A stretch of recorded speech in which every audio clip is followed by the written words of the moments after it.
Soc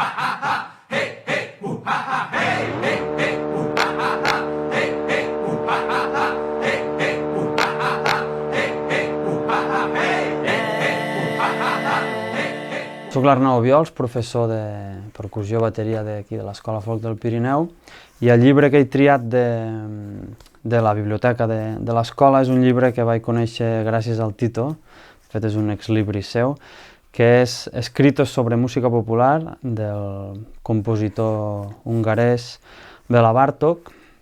És una traducció en castellà editada per Siglo XXI i crec que no hi ha edició catalana.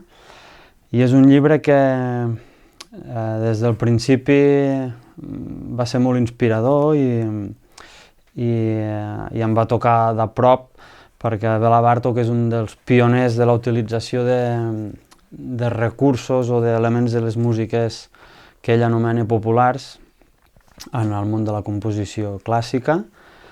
I té una primera part que és una mena d'assaig més centrat en què és per ell la música popular, tal com diu ell.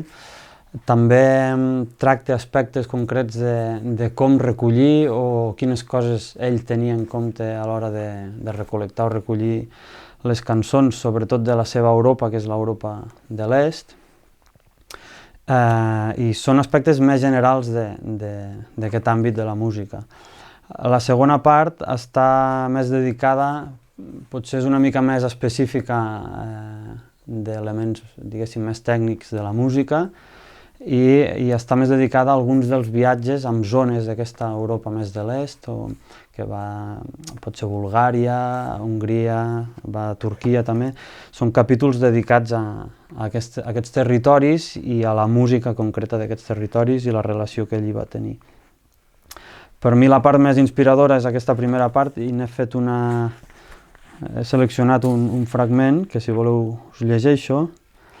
I ell parla de la música camperola, en el sentit estricte, no és una altra cosa que el producte d'una elaboració feta per un instint que actua inconscientment en els individus no influenciats per la cultura ciutadana.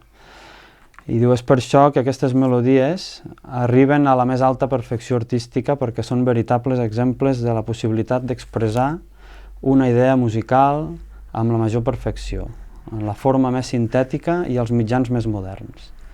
I afegeix que no són moltes les persones capaces d'apreciar aquest valor que tenen aquestes melodies i fins i tot diu per part dels músics més preparats, de vegades no només les ignoren, sinó que les desprecien.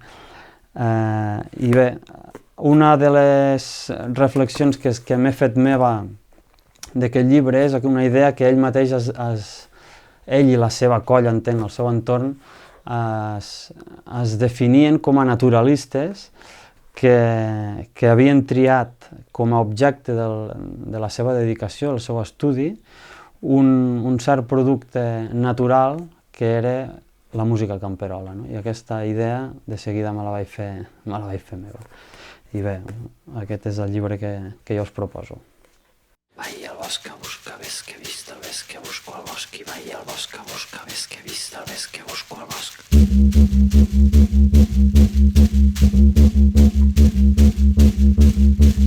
Vaig al bosc a buscar ves que he vist el ves que busco al bosc i vaig al bosc a buscar ves que he vist